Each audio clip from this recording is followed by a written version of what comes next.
जी, मैं डॉक्टर शंकर मुनि राय आज देवनागरी लिपि की वैज्ञानिकता से संबंधित कुछ बातें करूंगा। हिंदी वर्णमाला का जो स्वरूप है उसकी क्या वैज्ञानिक पद्धति है, उसमें कितना वैज्ञानिक विश्लेषण है, वैज्ञानिक व्यवस्था है, उसको लेकर के मैं आज की चर्चा प्रारंभ करने जा रहा हूँ। आमतौर पर प्रतियोगी परीक्षाओं में हिंदी वर्णमाला से संबंधित जो प्रश्न पूछे जाते हैं उनको लेकर विद्यार्थियों को भ्रम होते हैं। पिछली नेट की परीक्षा में एक प्रश्न पूछा गया था कि म वर्ण हिंदी के किस वर्ग का है। विद्यार्थी इसका उत्तर नहीं दे पाए थे। इसी प्रकार से यह पूछा गया था कि हिंदी वर्णमाला में स्वरों की संख्या कितनी है। इसको लेकर के बच्चों में भ्रम हुआ। इसी प्रकार और भी प्रश्न हैं जिनको लेकर के भ्रम होता है। अगर सामान्य तौर पर बच्चों से यह पूछा जाए कि हिंदी में कितने स्वर हैं और कितने व्यंजन हैं, तो इसके कई उत्तर देते हैं विद्यार्थी। और इसी प्रकार से यह पूछा जाता है कि व्यंजन कितने प्रकार के होते हैं या स्वर कितने प्रकार के होते हैं, तो ऐसे प्रश्न ज़्यादा जटिल हो जाते हैं। जटिल होने का कारण यह है कि हम इसके वैज्ञानिक जो पद्धति है उसको न तो पढ़ते हैं और न तो पढ़ाते हैं और न ही उस पर विचार करते हैं।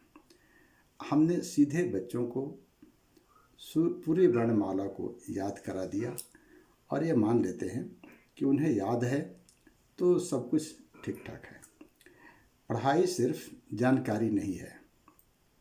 वैज्ञानिक दृष्टि से जब हम किसी विषय को पढ़ते हैं, समझते हैं, तब वह अध्ययन होता है। आज मैं हिंदी स्वर और व्यंजन को लेकर के अलग अलग चर्चा करने जा रहा हूँ। आमतौर पर जब विद्यार्थियों से पूछा जाता है कि हिंदी वर्णमाला में कितने स्वर हैं, आप इन्हें सुनाइए, तो विद्यार्थी कोई 11 सुनाता है, कोई 13 सुनाता है, कोई 10 सुनाता है। और इस सब के पीछे उनका एक तर्क होता है जो गलत होता है। एक विद्यार्थी ने 10 स्वर बताए, एक ने 11 बतलाए और एक ने 13 बतलाए। जिसने 10 बताए उसने कहा कि अ, आ, ए, ओ, उ, ए, ऐ, ओ, औ, ये 10 स्वर हैं। जिसने 11 बतलाए उसने कहा कि अ, आ, ए, ओ, उ, रे, ए, ऐ, ओ, औ, ये 11 स्वर हैं। एक विद्यार्थी ने 13 बतलाया और उसने कहा कि अ, आ, ए, उ, रे, ए, ऐ, ओ, औ, अं और अह, ये 13 हैं। यहाँ पर देखने की बात यह है कि बचपन से हमें यही पढ़ाया जाता है, यह पुस्तकों में इसी प्रकार से दिया भी हुआ है कि स्वर और स्वरों को लेकर के अ से अह तक की गणना में शामिल किया गया है और बता दिया जाता है कि ये स्वर हैं, यानी कुल 13। जी नहीं, इसका स्पष्ट जवाब है कि हिंदी वर्णमाला में वास्तव में सिर्फ 11 स्वर ही हैं। अ, आ, ए, ओ, रे, ए, ऐ, ओ, औ, यही स्वर हैं। शेष जो 2 ध्वनियाँ हैं, और अह, वे उसको हम विशेष ध्वनि कहेंगे। कुछ किताबों में उन्हें व्यंजन लिखा हुआ है, कुछ किताबों में अर्ध नासिक व्यंजन लिखा हुआ है, उनके लिए अलग अलग अनुनासिक व्यंजन लिखा हुआ है। भ्रम में पड़ने की जरूरत नहीं है। आप सिर्फ इतना ध्यान रखें कि 11 स्वर हैं, शेष विशेष ध्वनियाँ हैं। अब हम उन्हें विशेष क्यों कह रहे हैं, इसकी चर्चा मैं बाद में करूँगा।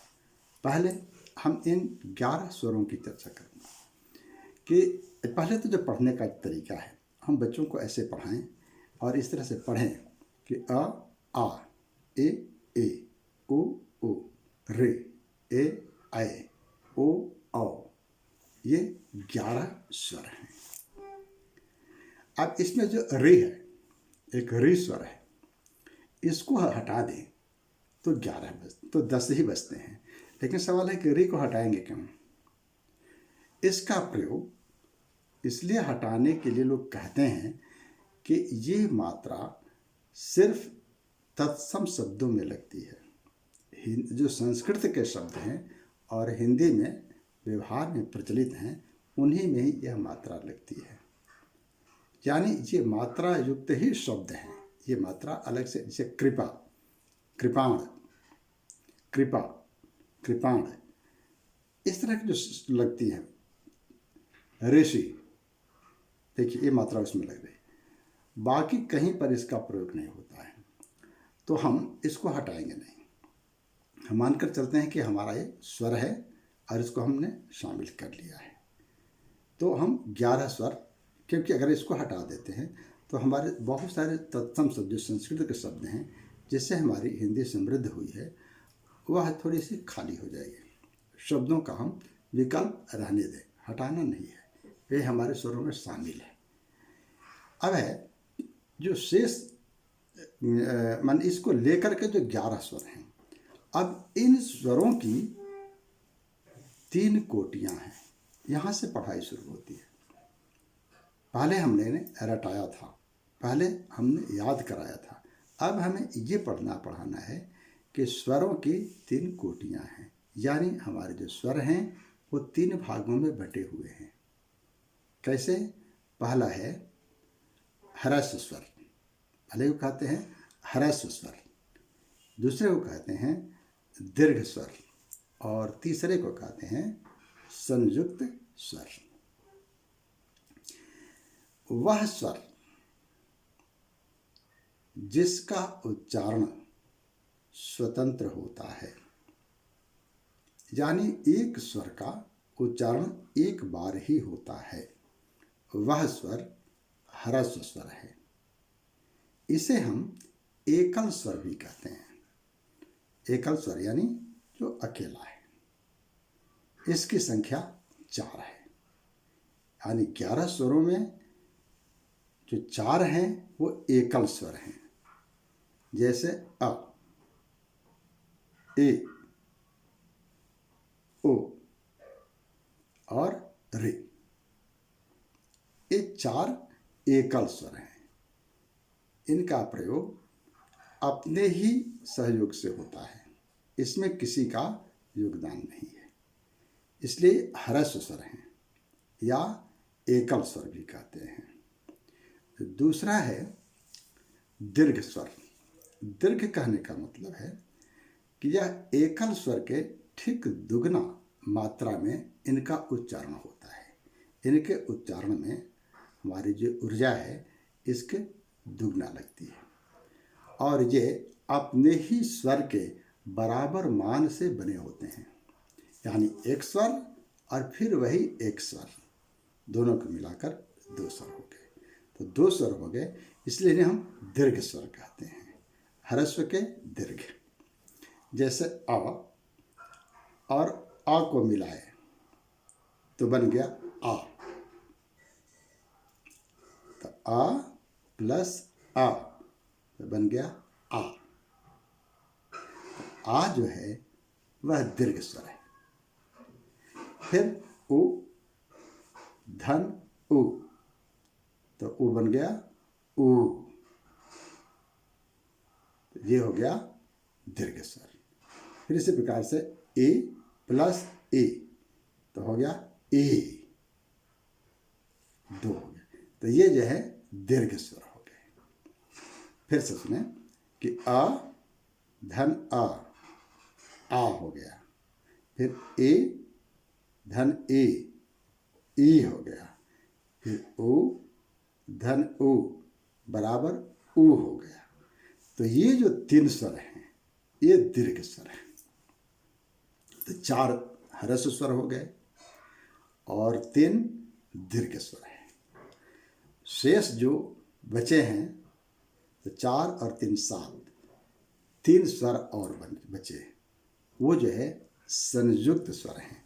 संयुक्त स्वर का मतलब है कि वे एक से अधिक प्रकार के स्वरों के मेल से बने हुए हैं, यानी 2 भिन्न स्वर मिल करके इस स्वर का निर्माण किए हैं, इसलिए ये संयुक्त हैं, मिले हुए हैं। इनकी संख्या 3 है। अब मालूम है कि हम ऊ तक पहुंच गए। अब है ए, ऐ और ओ। तो ए, ऐ और ओ का निर्माण कैसे हुआ है? तो अब देखिए, अ प्लस ई तो हो गया ए, अ प्लस ई तो हो गया ए, फिर अ प्लस ए तो हो गया ऐ,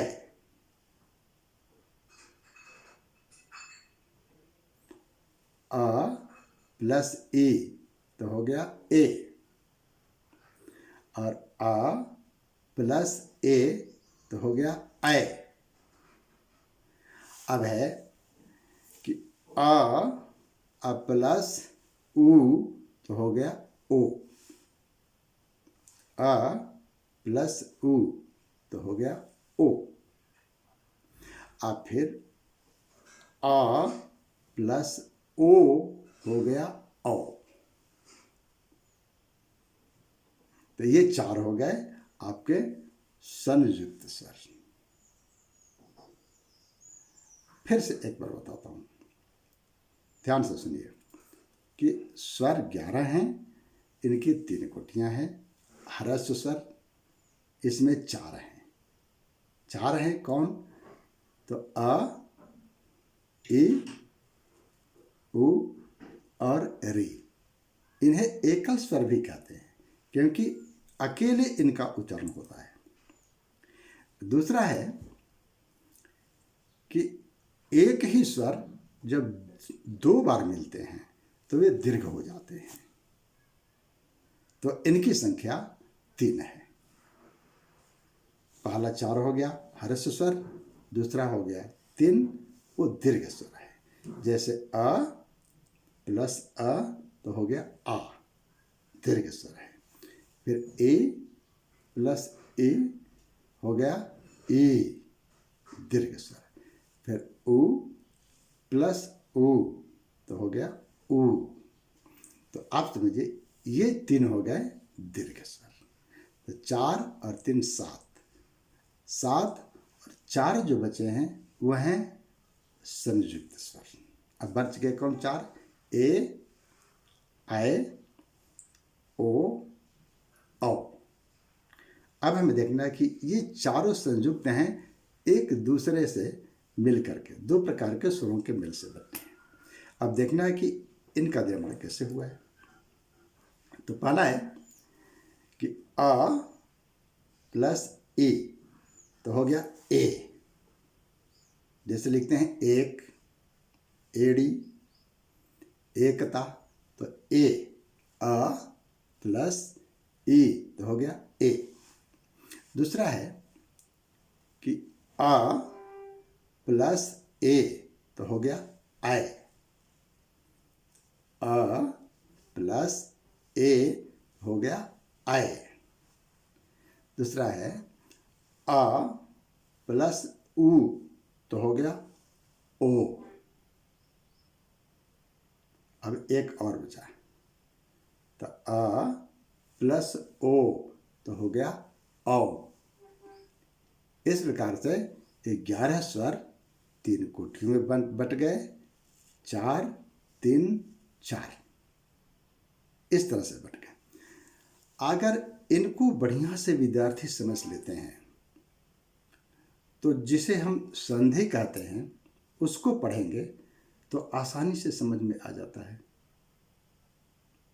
क्योंकि संधि में स्वरों का मेल होता है, उनसे जो विकार उत्पन्न होता है उन्हीं को हम संधि कहते हैं। तो जब इसको समझ लेंगे तो उनको समझने में आसानी होगी। तो यह हो गया हमारे स्वरों का विभाजन। अब हम कहते हैं कि और अह ये विशेष ध्वनि है। इनका प्रयोग दो तरह से होता है। एक तो देखिए, अगर एक तरह से होता तो हम इनको किसी न किसी में शामिल कर लेते, लेकिन इनकी प्रकृति अलग अलग है। इनका प्रयोग या तो नासिका से होता है या का बोल रहे हैं, जैसे अनुस्वार कहते हैं। अनुस्वार का प्रयोग नासिका से होता है। नासिका और मुंह के प्रयोग से इनका उच्चारण होता है। जैसे माँ बोलते हैं तो माँ में चंद्र बिंदु भी लगाते हैं और अनुस्वार भी लगाते हैं, दोनों तरह से लिख सकते हैं। तो लेकिन इसका जब हम उच्चारण करते हैं तो सिर्फ नाक से नहीं करते हैं, नाक और मुंह दोनों के संयोग से इनका उच्चारण होता है। फिर इसी अनुस्वार का प्रयोग हम जब किसी वर्ण को, जब आगे हम पढ़ेंगे व्यंजन पढ़ेंगे, जो व्यंजन है, व्यंजन में प्रत्येक वर्ग का जो नासिक वर्ण है, अंतिम वर्ण जैसे ङ, ञ, ण, न और म, तो इनके अर्ध स्वरूप के लिए भी हम इन्हीं अनुस्वारों का, इसी अनुस्वार का प्रयोग करते हैं। फिर इस पर हम फिर से अलग से चर्चा करेंगे। जो अह बोलते हैं इसमें अ और ह, ये संस्कृत से आई हुई ध्वनि है और संस्कृत से आए हुए जो तत्सम शब्द हमारे हिंदी में प्रचलित हैं उन्हीं पर हम इनका प्रयोग करते हैं। जैसे प्रायः, तो प्रायः कहते हैं तो प्रायः नहीं होता है, उनका उच्चारण ही विशेष प्रकार का है। प्रायः, नमः, अतः, तो ऐसे जो शब्द हैं संस्कृत से आए हुए हैं, तो जब हम उनको सीधे उसी रूप में अपने यहाँ शामिल कर लेते हैं तो इस ध्वनि का प्रयोग होता है। अब एक चीज और मैं बताऊंगा कि देखिए, ध्वनि ही स्वर है या ध्वनि ही वर्ण है। क्योंकि ध्वनि अर्थात आवाज, जब हम आवाज को संकेत रूपों में लिख लेते हैं तो वह लिपि बन जाती है। तो लिपि, जब ध्वनि की लिपि बन जाती है तो वह स्वर हो जाएगा या वर्ण हो जाएगा। जब हम, क्योंकि भाषा मुखोच्चरित ध्वनि है, मुख से जिसका उच्चारण होता है वही भाषा है। वह भी आवाज को हम भाषा नहीं कहते हैं। बहुत सारी ध्वनियाँ हमारे वायुमंडल में हैं, ये भाषा नहीं है, लेकिन वह आवाज़ जो हमारे मुंह से निकलती है वह भाषा की इकाई होती है। तो मैं समझता हूँ कि हिंदी वर्णमाला का जो स्वर का स्वरूप है यह स्पष्ट हो गया होगा। वीडियो थोड़ा लंबा हो जाएगा, इसलिए मैं व्यंजन के बारे में अगले वीडियो में स्पष्ट करूँगा। इससे संबंधित अगर किसी प्रकार का प्रश्न हो तो आप हमारे नंबर पर पूछ सकते हैं। फ़ोन नंबर है 9893863548। नमस्कार।